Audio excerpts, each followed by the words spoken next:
C'est une bonne nouvelle pour les voyageurs guinéens. Dans un communiqué rendu public ce vendredi 25 mars 2022, le ministre de la Sécurité et de la Protection civile informe la population que les opérations d'enrôlement et de délivrance des passeports biométriques reprendront ce lundi 28 mars 2022.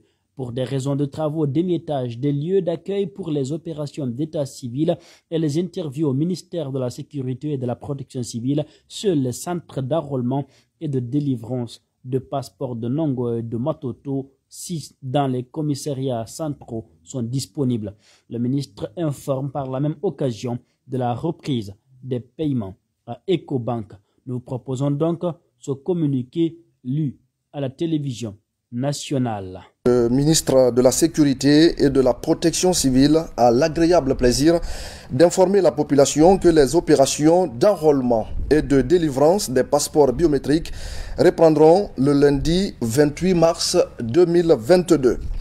Pour des raisons de travaux d'émiettage des lieux d'accueil pour les opérations d'état civil et les interviews au ministère de la Sécurité et de la Protection civile, seuls les centres d'enrôlement et de délivrance de passeports de Nongo et de Matoto, si dans les commissariats centraux, sont disponibles. Le ministre informe par la même occasion de la reprise des paiements à Ecobank. Le ministre de la Sécurité et de la Protection civile vous remercie pour votre patience et sait compter sur la bonne compréhension de chacun et de tous. Signé le ministre Bachir Diallo. Le président Mamadi Doumbouya a instruit ses ministres de prendre des mesures idoines pour soulager le panier de la ménagère. Face à la flambée des prix des produits de première nécessité, le gouvernement a adopté une série de mesures pour s'assurer de l'approvisionnement régulier de nos marchés et d'un encadrement des prix. Au titre de ces mesures, il a été décidé pour la période allant jusqu'au 30 septembre 2022, 1. Une réduction de la valeur déclarative en douane pour le riz et le sucre. Pour le riz de toute nature, la valeur déclarative en douane est fixée à $100 US pour la tonne métrique. Pour le sucre, la valeur déclarative en douane est fixée à $200 US pour la tonne métrique. 2.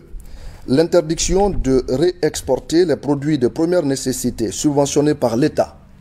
Ces produits sont le riz, le sucre, la farine de blé, le blé, les huiles végétales, la tomate, le poulet, le lait et l'oignon.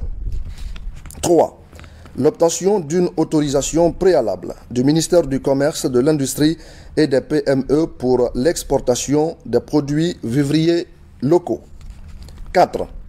Les prix du gaz domestique restent inchangés.